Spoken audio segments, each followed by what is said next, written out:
Dans l'évangile de Jésus-Christ selon saint Marc.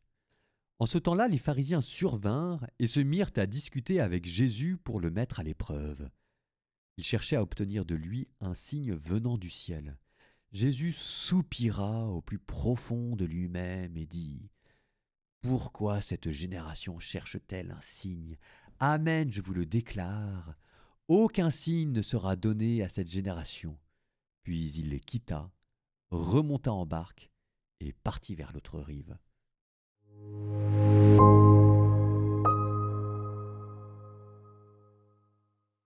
Jésus soupira au plus profond de lui-même. Littéralement, Jésus gémit dans son esprit. Le verbe en grec est ici très fort. Ça vient vraiment des entrailles. C'est vraiment une dépression du souffle intérieur de l'esprit, de ce qui nous anime, comme quand on est pris de stress, d'angoisse, d'inquiétude. Jésus soupira au plus profond de lui-même. Ici, vous sentez la personne qui, étant à ce point-là stressée, qu'elle se met à gémir. C'est pas mal. Les pharisiens ont réussi l'exploit d'arriver à faire stresser Dieu lui-même.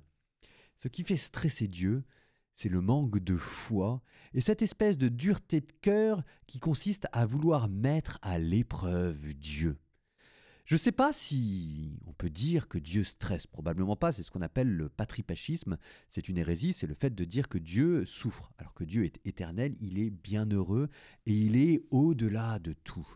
Mais ça veut quand même dire qu'il est aussi extrêmement proche, et c'est pour nous faire comprendre à quel point il nous aime, d'ailleurs, qu'il a envoyé son Fils sur terre, qu'il a pris sur lui notre humanité, ce qu'on appelle un corps de péché, pour que justement ces émotions négatives que Dieu dans sa béatitude ne peut pas ressentir, Jésus auprès de nous les ressente pour nous dire à quel point Dieu prend soin de nous, à quel point il veut se faire proche de nous, pour que même nous puissions dire que Dieu souffre avec nous, qu'il stresse avec nous.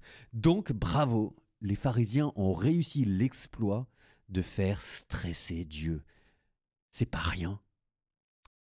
Je vous dis ça parce que ce serait dommage de nous mettre à l'école des pharisiens pour que, à notre tour, nous fassions stresser Jésus.